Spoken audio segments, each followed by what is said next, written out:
A filha do milionário tinha restante apenas 3 meses de vida. Mas a empregada fez algo que o deixou em estado de choque. Tudo começou numa tarde cinzenta, quando Helena, a mulher que trabalhava como governanta na mansão dos Valente, ouviu um choro lancinante vindo do quarto principal. A pequena Laura, filha única de Arthur Valente, um empresário respeitado, porém frio, acabava de receber um diagnóstico devastador. Os médicos garantiam que lhe restavam apenas 3 meses de vida, devido a uma doença rara que avançava sem controle. Arthur, acostumado a resolver tudo com dinheiro, havia convocado os melhores especialistas da Europa. No entanto, a resposta era sempre a mesma. Não havia nada a fazer. Naquela tarde, Helena entrou com cautela e viu a menina em seu berço, tão frágil, enquanto Arthur desmoronava em silêncio, sentado na poltrona. "Senhor, quer que eu lhe prepare um chá?" perguntou ela com a voz trêmula. Arthur ergueu o olhar, seus olhos vermelhos de tanto chorar, e murmurou com raiva contida: "Um chá não vai salvar a minha filha." Não o haviam curado num hospital luxuoso, mas com um tratamento experimental de um médico aposentado, que jamais quis reconhecimento público. Helena hesitou em falar. Sabia que Arthur poderia demiti-la apenas por insinuar algo fora do convencional, mas ver a menina agarrando-se a cada respiração a impulsionou a tomar uma decisão arriscada. No dia seguinte, quando Arthur estava rodeado de advogados revisando papéis do testamento, já pensando no inevitável, Helena encheu-se de coragem. "Senhor, eu conheço alguém, um doutor que ajudou meu irmão quando ninguém mais podia. Ele não promete milagres, mas poderia tentar." A menina mal conseguia abrir os olhos e sua respiração tornava-se mais curta. Arthur, desesperado, socou a mesa de seu escritório e gritou: "Maldita seja, tem que haver uma saída." Ele, o homem que dobrava mercados e construía impérios com um telefonema, não podia comprar um único sopro de vida para sua filha. Foi então, no silêncio que se seguiu à sua explosão, que a imagem de Helena surgiu em sua mente. Não a imagem dela saindo humilhada de sua sala, mas a expressão em seus olhos no momento em que fez a sugestão. Havia uma firmeza ali, uma convicção serena que ele, em sua arrogância, havia descartado como ignorância. Lembrou-se de como ela cuidava de Laura, não com a eficiência mecânica de uma funcionária, mas com uma ternura genuína que ele mesmo raramente conseguia demonstrar. Aquela convicção não era a de uma vendedora de falsas esperanças, mas a de alguém que testemunhou o impossível. A dúvida começou a corroer seu orgulho. E se houvesse um grão de verdade em suas palavras? O que ele tinha a perder, afinal, quando já havia perdido tudo? Um gemido fraco, quase imperceptível vindo do andar de cima, trespassou a porta fechada do escritório e atingiu Arthur como uma faca. Era o som de Laura, um som que já não era mais de choro, mas de resignação. Aquele som foi o estalo final. Sem pensar, ele se levantou tão rápido que a poltrona de couro recuou e bateu violentamente contra a estante. Seus passos ecoaram pelo corredor vazio, determinados, impulsionados por um instinto que superava toda a lógica. Ele não a encontrou na cozinha, nem nos aposentos da criadagem. Encontrou Helena no quarto de Laura, sentada num banquinho baixo ao lado do berço, segurando a mão minúscula da menina entre as suas. Ela não cantarolava, apenas ficava em silêncio, sua presença um vigília constante. Ela olhou para ele quando ele entrou, e não havia acusação em seu olhar, apenas uma tristeza profunda e solidária que fez Arthur se sentir ainda menor. "Helena", sua voz saiu áspera, carregada de uma emoção contida que ele mal reconhecia. "O que você sabe sobre esse homem? O que ele fez pelo seu irmão?" Ele acreditava em tratar a causa, não os sintomas, com uma combinação de fitoterapia avançada e estímulos imunológicos controlados. A comunidade médica tradicional considerou suas teorias heresia. Meu irmão, Miguel, estava como Laura, pior talvez. Os médicos o haviam dado como perdido. Meu pai, desesperado, ouviu falar do Dr. Almeida através de um amigo de um amigo. Fomos até sua casa, um lugar simples no interior de Minas. Ele não prometeu nada, disse apenas que tentaria. E tentou. Visualizou os diplomas nas paredes dos consultórios luxuosos, os títulos pomposos dos especialistas europeus. todos convergindo para o mesmo diagnóstico derrotista. E então visualizou um homem velho em uma casa simples, salvando uma vida que a ciência convencional havia abandonado. Onde ele está? A voz de Arthur era agora apenas um fio de som, a admissão de sua derrota e a semente frágil de uma nova esperança. Em uma pequena cidade chamada Serrinha, no Vale do Jequitinhonha. É longe, muito longe daqui. Uma equipe médica mínima, composta por um pediatra e uma enfermeira particular que monitoraria Laura durante o voo, foi recrutada com a promessa de um salário obsceno e a exigência de discrição absoluta. Helena estava ao seu lado, embalando Laura em um casulo de cobertores, sussurrando palavras de tranquilidade para a menina, que sequer tinha forças para chorar. Arthur observou a cena, e algo em seu coração, endurecido por anos de negociações brutais, rachou. Ele se aproximou. Você virá conosco, disse. Não era um pedido, mas também não era uma ordem. Era um reconhecimento. Ela era o elo, a portadora daquela centelha de fé que ele próprio não possuía. A viagem foi um pesadelo surreal. Dentro da cabine pressurizada e silenciosa do jato, o mundo exterior deixou de existir. Havia apenas o frágil som da respiração de Laura, assistida por aparelhos, e o silêncio pesado entre Arthur e Helena. Ele permanecia junto à janela, observando as nuvens abaixo, seu rosto uma máscara de apreensão. Ela não tirava os olhos da menina, suas mãos sempre em contato com ela, como se pudesse transferir sua própria força vital. Eles pousaram em um aeroporto regional que mal comportava a aeronave. De lá, uma SUV robusta os esperava para a última etapa da jornada. Horas por estradas de terra esburacadas que serpenteavam por paisagens cada vez mais áridas e isoladas. A cada solavanco, Arthur apertava os punhos temendo por Laura. A civilização, com seus hospitais de última geração, ficara para trás, substituída por um Brasil profundo e esquecido. Finalmente, ao entardecer, chegaram à Serrinha. Era pouco mais que um aglomerado de casas simples com uma igreja branca no centro e ruas de terra. O endereço que Helena guardava na memória os levou a uma casa na periferia da cidade, modestamente aconchegante, com um jardim repleto de plantas que Arthur nunca tinha visto. Ao baterem na porta, foram recebidos por uma mulher idosa, de olhos gentis e mãos calejadas. Sem precisar que dissessem nada, ela os conduziu para dentro. A casa cheirava a ervas secas e terra. Na sala, em uma poltrona desgastada, estava um homem velho. O Dr. Almeida era magro, de cabelos totalmente brancos, mas seus olhos escuros eram intensos e penetrantes, carregados de uma inteligência quieta e observadora. Ele olhou primeiro para Helena, e um leve aceno de reconhecimento cruzou seu rosto. Depois, seu olhar pousou sobre Arthur, que carregava Laura como se fosse o artefato mais precioso e frágil do mundo. Ele viu o traje caro, a postura arrogante mesmo em meio ao desespero, e finalmente fitou a criança. Não trago promessas, disse o velho doutor, sua voz surpreendentemente clara e calma. Só trago o que a natureza, com um pouco de ajuda, pode oferecer, e ela exige humildade para ser entendida. Ele estendeu sua filha, entregando-a não a um médico, mas a um homem que era, para ele, a última expressão de uma possibilidade remota. O Dr. Almeida recebeu Laura em seus braços com uma reverência solene, como se recebesse não um paciente, mas uma grande responsabilidade.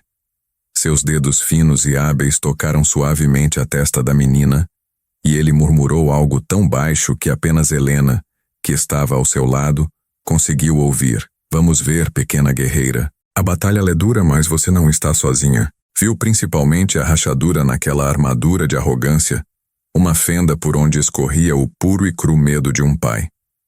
Ela precisa descansar, disse o doutor, sua voz um fio sereno cortando a tensão. E vocês também. A jornada foi longa. Arthur ficou parado, ancorado no centro da sala simples, sentindo-se um artefato deslocado de outro mundo. O cheiro de terra molhada e ervas secas, que antes lhe pareceu mero mofo de pobreza, agora começava a lhe parecer o aroma de algo ancestral, algo que ele não conseguia nomear. A mulher idosa que se apresentou como Dona Isabel, esposa do doutor, tocou-lhe levemente o braço. Vem, moço, sentar. Tomar um chá. O Samuel vai cuidar dela. Cada objeto parecia ter uma função, uma história. Fotografias desbotadas nas paredes, vasos com plantas que ele não reconhecia, pilhas de livros encadernados em couro com títulos gastos. Seu olhar foi atraído por uma prateleira específica. Entre frascos de vidro com substâncias intrigantes, estava uma pequena fotografia em um porta-retos de madeira. Era o Dr. Almeida, visivelmente mais jovem, ao lado de outro homem. Arthur inclinou-se um pouco, franziu a testa. O outro homem, havia algo familiar nele. Usava um jaleco, mas não como os dos hospitais modernos. Era mais simples, mais antigo. Foi quando Helena voltou à sala. Seus olhos estavam vermelhos, mais secos, e neles havia uma centelha que Arthur não via há dias, uma centelha de esperança renovada. Ele já começou, ela disse, sua voz um sussurro carregado de emoção. Está aplicando as primeiras ervas. Ele acha que não é tarde demais. Em vez disso, apontou para a fotografia. Helena, quem é esse homem com o doutor? O doutor Samuel faleceu há alguns anos, mas o seu conhecimento vive aqui. Meus pais estavam despedaçados, ela continuou, suas mãos entrelaçadas sobre a mesa. Até que um amigo falou do doutor Samuel. Ele tinha uma pequena clínica no interior, longe de tudo. Todos o chamavam de louco, de charlatão. Mas nós não tínhamos mais nada a perder. Dietas específicas que mudavam conforme a evolução do paciente. Chás feitos de plantas colhidas em lugares específicos e em horários específicos. Banhos de imersão com ervas para baixar a febre teimosa. Compressas com argila extraída de barrancos virgens. Era um tratamento que exigia uma fé ativa, uma participação total do corpo e da mente. Léo lutou. Ele teve dias de uma fraqueza tão grande que mal podia abrir os olhos. Dias de dor. O doutor Samuel nunca prometeu um milagre. Ele sempre dizia: a natureza tem as ferramentas, eu só sei como oferecê-las. O resto é com o paciente e com a força de vontade de quem o ama. Foi um pacto. Um pacto de fé, disciplina e paciência. E 1 ano depois, meu irmão não apenas estava vivo, estava recuperando o peso, a cor, a vida. Eu te trouxe para o último herdeiro de um conhecimento que a medicina da tua bolsa de valores esqueceu porque não pode ser patenteado, porque não gera lucros bilionários. É uma ciência de observação, de paciência, de humildade perante a vida. A única coisa que ele pede é que você deixe para fora dessa porta todo o seu cinismo e o seu orgulho. Por Laura. As palavras de Helena, somadas ao ambiente, a presença quieta e poderosa do doutor, finalmente perfuraram as últimas barreiras de sua resistência. Ele viu, na história dela, um espelho da sua própria situação. Viu sua arrogância em chamar aquilo de crendice. Lembrou-se do desdém com que tratara Helena, da fúria cega que o dominara. Uma onda de vergonha, quente e constrangedora, lavou-lhe a alma. Ele, que controlava impérios, que comandava centenas de pessoas, estava completamente perdido. E a única âncora era a empregada em quem ele cuspira sua ira. Quando levantou os olhos, estavam marejados. Pela primeira vez em sua vida adulta, Arthur Costa não tentou esconder suas emoções. Eu não sabia. Sua voz saiu rouca, quebrada. Helena, e o que importa é que você está aqui. Isso é o que ela precisa, que você esteja aqui verdadeiramente. Precisamos fortalecer o terreno antes de lançar o contra-ataque. É suar por sua filha. É sujar essas mãos de executivo com terra e raízes. É isso que a natureza exige. Humildade e suor. Aceita? Inspirou fundo, enchendo os pulmões com o aroma acre e purificador das ervas. E então Arthur Costa, o magnata, assentiu com a cabeça. Sim, doutor. Eu aceito. Diga-me o que fazer. Seus olhos fixos na janela testemunhavam a paisagem urbana se desfazendo, primeiro em subúrbios adormecidos, depois em campos abertos, até finalmente se transformar em uma parede sólida de vegetação e sombra. As luzes da cidade, outrora um tapete de diamantes sob seus pés no topo de arranha-céus, eram agora apenas um brilho distante e amarelado no retrovisor, uma memória que se apagava. Ele arriscou um olhar para o banco de trás. Helena mantinha um vigilante silêncio, seus braços envolvendo o pacote de mantas que era sua filha. Apenas um rosto pálido e minúsculo, coroado por fios de cabelos suados, era visível. A respiração de Laura era um sussurro rouco e preocupante, um som que cortava Arthur mais profundamente que qualquer crítica de acionista.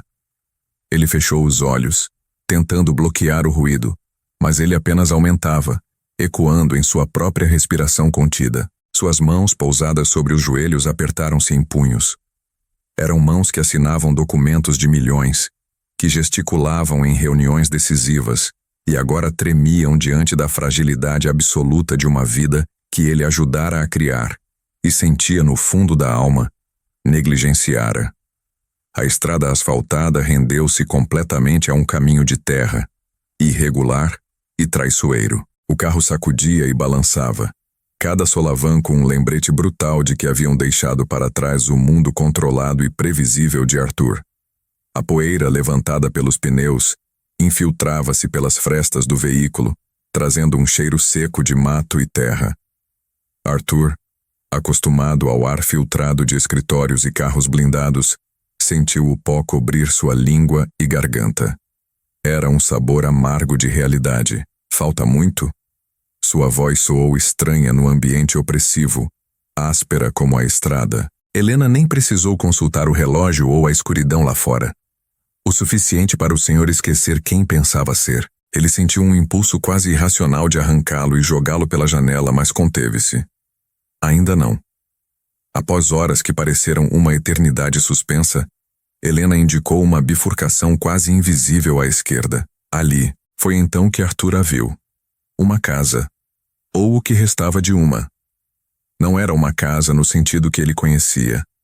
Era uma estrutura de madeira envelhecida que parecia ter brotado do solo montanhoso, tão integrada à paisagem que era difícil dizer onde a natureza terminava e a construção começava. O telhado de sapê mergulhava em ângulos irregulares e uma varanda estreita circundava a frente. Não havia linhas de energia, não havia cercas, não havia qualquer sinal da civilização que Arthur dominava, apenas a casa, a floresta e o silêncio profundo, quebrado apenas pelo canto distante de um inseto noturno. Helena estacionou o carro em uma clareira pequena, desligou o motor e, pela primeira vez desde que partiram, quebrou o silêncio total. Ele sabe que estamos aqui. Agora, esperamos. O ar noturno da montanha era frio e carregado de aromas que ele não conseguia identificar. Ervas doces, flores noturnas, o mofo úmido da madeira velha e algo mais, um cheiro medicinal e amargo que pairou em torno da casa como uma atmosfera própria. Ele olhou para as janelas escuras. Nenhum movimento, nenhum som de dentro. Foi então que a porta rangeu, abrindo-se lentamente. A figura que surgiu na soleira não era a de um velho sábio e curvado, como Arthur, em sua ignorância, imaginara. O doutor Almeida era um homem de estatura média, seus cabelos grisalhos presos em um rabo de cavalo curto, seu rosto marcado não pela idade, mas pela exposição aos elementos e por uma serenidade intensa que parecia emanar dele. O doutor não cumprimentou Arthur. Seu olhar passou por ele como se fosse um móvel na paisagem e fixou-se em Helena, que agora se aproximava com Laura nos braços. Um aceno quase imperceptível de sua cabeça foi toda a saudação. Trouxe ela, disse Helena. Sua voz um misto de exaustão e reverência. O doutor Almeida estendeu as mãos, e Helena depositou o fardo precioso e febril em seus braços, com uma confiança que Arthur sentiu como uma facada. Ele, o pai, era um espectador. O homem segurou Laura com uma firmeza surpreendente, seus dedos longos e hábeis tocando suavemente sua testa, depois seu pescoço, como se lessem uma página escrita em braille na pele da criança. Sem uma palavra, ele se virou e carregou Laura para dentro da casa. A porta ficou aberta. Um convite mudo. Helena seguiu-o imediatamente. Arthur hesitou por um segundo, paralisado no limiar entre seus dois mundos. O cheiro que vinha de dentro era mais forte agora. Um complexo buquê de raízes secas, folhas esmagadas, álcool de cereais e algo que lembrava incenso. Era o cheiro do desconhecido, do primitivo. Ele compreendeu com um frio na espinha, o cheiro da sua última esperança. Ele cruzou a porta. O interior era uma única sala grande, iluminada por lamparinas a óleo que lançavam sombras dançantes nas paredes forradas de prateleiras. Estas estavam abarrotadas de frascos de vidro de todas as formas e tamanhos, contendo líquidos âmbar, verdes e vermelhos, poções em pó, folhas secas e raízes retorcidas que pareciam artefatos de outro mundo. Um grande pilão de madeira repousava sobre uma mesa central, rodeado por morteios, facas e instrumentos que Arthur não reconhecia. Num canto, uma pequena cama de madeira simples com um colchão fino havia sido preparada. Foi para lá que o Dr. Samuel levou Laura, deitando-a com uma gentileza que contrastava com a aspereza do ambiente. Arthur permaneceu perto da porta, sentindo-se um intruso colossal, um elefante numa loja de cristais. Sua presença ali era um acidente, uma anomalia. Ele observou, impotente, enquanto o doutor começava seu trabalho silencioso. Movimentos econômicos e precisos. Aquecer água num bule de ferro sobre um fogão a lenha, selecionar ervas específicas de frascos específicos, esmagá-las no pilão com um ritmo quase ritualístico. Foi quando Laura, em seu sono agitado, gemeu baixamente e chamou por papai. O som, fraco como era, atingiu Arthur como um raio. Foi um chamado não para o magnata, não para o provedor distante, mas para o pai. A fachada de controle que ele lutara tanto para manter, mesmo naquela situação desesperadora, rachou de uma vez. A culpa, o medo, a impotência de semanas, meses, quiçá anos, submergiram de uma vez. Seus ombros curvaram-se sob o peso, e um soluço abafado escapou de seus lábios. Ele não tentou esconder. Naquela sala, naquela escuridão, diante daquela criança doente e daquele homem estranho, suas emoções eram a única coisa real que lhe restava. Eu não sabia. Sua voz saiu rouca, quebrada, irreconhecível até para seus próprios ouvidos. Helena, e o que importa é que você está aqui. Isso é o que ela precisa. Que você esteja aqui verdadeiramente. A criança dorme, anunciou. Sua voz era grave e calma, como o rumorejar de folhas antigas. A febre ainda é alta, mas estabilizou. O corpo dela está travando uma guerra há muito tempo e está exausto. Precisamos fortalecer o terreno antes de lançar o contra-ataque. O que precisa ser feito é sujar essas mãos de executivo com terra e raízes. É isso que a natureza exige. Humildade e suor. Aceita, finalmente, encontrou o rosto de Helena, que lhe transmitia uma coragem que ele próprio não possuía, mas que agora se dispunha a emular. Inspirou fundo, enchendo os pulmões com o aroma acre e purificador das ervas, um cheiro que já não lhe era mais totalmente estranho. E então, Arthur Costa, o magnata, assentiu com a cabeça. Era um gesto pequeno, mas era o mais significativo de sua vida. Sim, doutor. Eu aceito. Diga-me o que fazer. Galhos de árvores centenárias arranhavam a lataria reluzente do veículo. E Arthur, a cada ruído, sentia um estremecimento, não pela máquina, mas pela sensação claustrofóbica de estar entrando em um mundo completamente alheio ao seu. O ar que entrou quando Helena abriu a porta era espesso, carregado de um aroma complexo e ancestral. Lenha queimada, ervas secas penduradas em feixes, terra molhada e algo mais. Um cheiro agridoce e medicinal que impregnava tudo. Sem oferecer cumprimentos ou um gesto de boas-vindas, o Dr. Almeida fixou seu olhar severo em Arthur e proferiu, com uma voz grave como o som de pedras se movendo no leito de um rio: o desespero dos ricos sempre os traz aos lugares que eles desprezam. A autoridade daquele homem não vinha de títulos ou posses, mas de uma fonte muito mais profunda e inatingível para ele. Era uma autoridade que emanava da terra mesma. Ele abriu a boca para proferir alguma defesa, algum argumento de que ele não desprezava aquele lugar, mas as palavras morreram na garganta. Qualquer coisa que dissesse soaria falsa e vazia. Foi Helena quem quebrou o silêncio tenso. Deu um passo à frente, seu corpo franzino protegendo o pacote febril que era Laura, apertada contra seu peito. Doutor, por favor. Sua voz era um fio, mas carregado de uma urgência que cortou o ar pesado. Ela não tem muito tempo. A febre não cede há 3 dias. Uma fagulha de compaixão acendeu-se em seu semblante austero. Um breve raio de luz em um céu nublado. Foi o suficiente para alimentar um fio de esperança em Arthur. Sem dizer uma palavra, o Dr. Samuel se virou e fez um gesto com a cabeça para que o seguissem. Tragam-na para dentro, disse já entrando na cabana. Mas saibam que a natureza cobra seu próprio preço, e ele não pode ser pago com dinheiro. A luz era fraca, filtrada por uma janela pequena com vidro embaçado. A mobília era escassa e tosca, feita de madeira maciça e sem qualquer acabamento. Na lareira, um caldeirão de ferro negro suspenso sobre as brasas exalava um vapor que carregava o cheiro intenso de plantas que Arthur nunca soube nomear. Prateleiras abarrotadas de frascos de vidro com líquidos âmbar, verdes e marrons forravam as paredes. Ervas penduradas no teto balançavam suavemente com a corrente de ar da porta aberta. Era um lugar que existia fora do tempo, um santuário de um conhecimento que o mundo de Arthur havia esquecido há muito tempo. O Dr. Samuel limpou uma mesa larga no centro da sala com um pano áspero. Deitem-na aqui, ordenou. Helena, com mãos trêmulas, depositou Laura sobre a superfície de madeira. A menina estava pálida, a respiração um pequeno e ofegante sopro.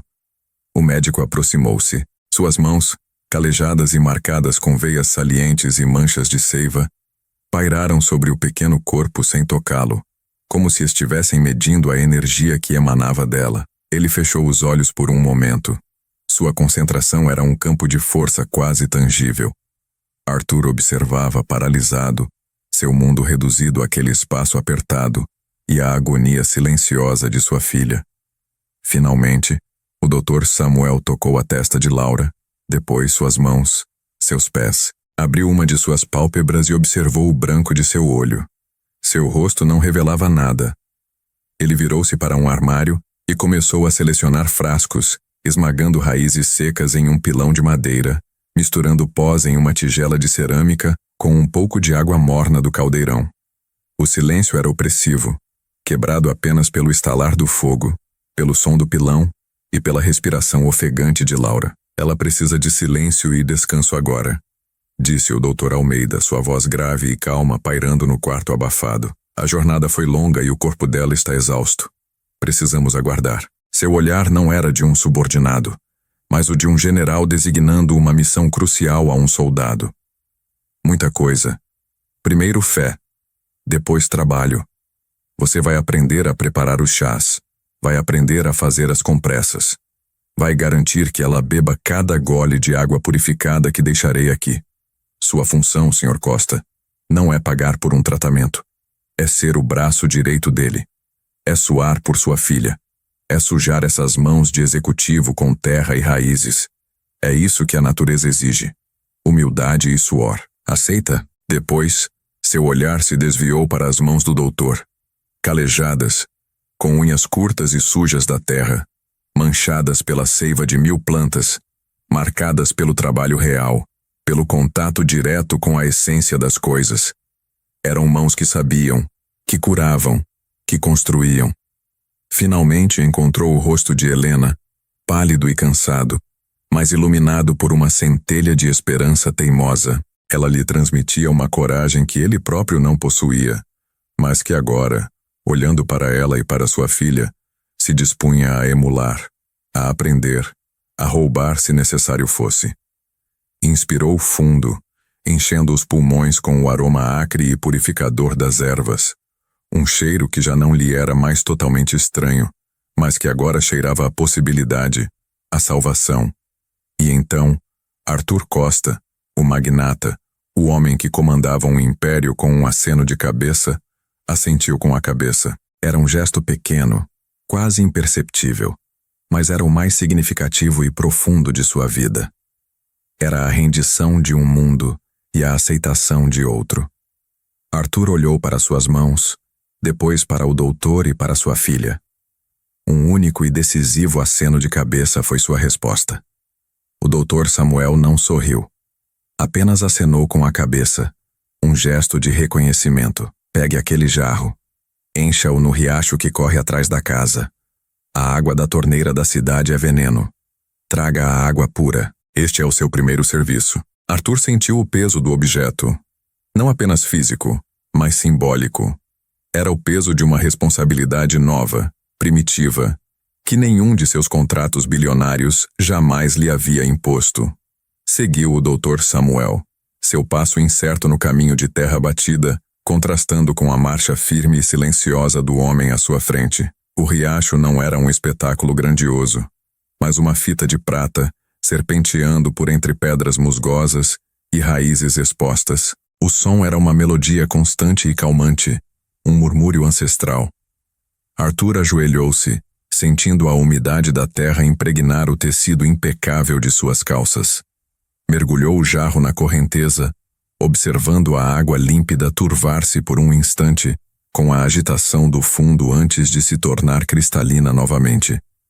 Encheu-o até a boca, a água gelada salpicando seus pulsos. Ao se levantar, o jarro parecia mais pesado, carregado não apenas de água, mas de uma promessa. De volta à cabana, encontrou Helena sentada ao lado do catre onde Laura repousava, seu rosto um mapa de preocupação e esperança. O Dr. Samuel tomou o jarro de suas mãos sem cerimônia. A água é a primeira medicina, pura, viva, sem a memória química do cloro ou do flúor.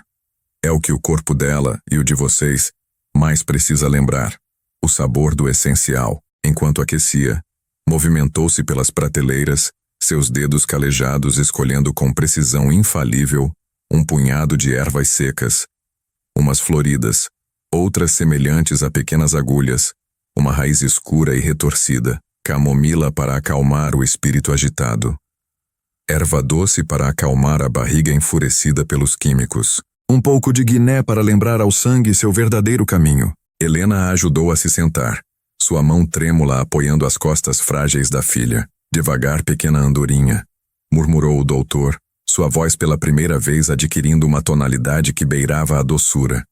Beba devagar. É o sol e a terra trabalhando para você. Seus olhos, antes opacos de febre e exaustão, pareceram focar por um instante no rosto sábio e enrugado do homem à sua frente. Foi um momento de pura, crua confiança. Um fio tênue ligando a criança à fonte do saber ancestral. Após administrar o chá, Dr. Samuel se virou para o casal. Seu olhar era implacável, sem espaço para negociação. A medicina de vocês envenenou o corpo dela na tentativa de matar a doença. Atacou os sintomas e ignorou a causa, como um homem que poda os galhos de uma árvore doente, mas se recusa a tratar a raiz apodrecida. Para que ela tenha uma chance real, vocês precisam abandonar tudo o que sabem. Tudo. Isso aqui, ele disse erguendo a mala com desdém, é o veneno, é a confusão que intoxicou seu corpo e seu espírito. A partir deste momento não existe mais. E não é só ela, continuou o doutor fechando a porta. É vocês também. Nenhum comprimido para dor de cabeça, nenhum antiácido, nenhum calmante. Se o corpo gritar, vocês vão aprender a ouvir o que ele realmente precisa, não a silenciá-lo com mais veneno. A alimentação de Laura seria composta exclusivamente de caldos de vegetais cultivados sem agrotóxicos na horta dele, de infusões de ervas colhidas na mata na lua certa e de pequenas porções de frutas da estação. Nada de açúcar, nada de farinha branca, nada de processados. Comida de verdade, resumiu ele. A que vem da terra, não da fábrica. A criança é uma esponja. Ela absorve a energia do lugar. Ela sente a raiva contida, a impaciência, o medo que vocês carregam nas costas como uma pedra.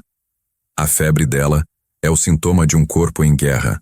A guerra precisa acabar. A cura dela só vai verdadeiramente começar quando o Senhor encontrar a sua própria cura. Este lugar...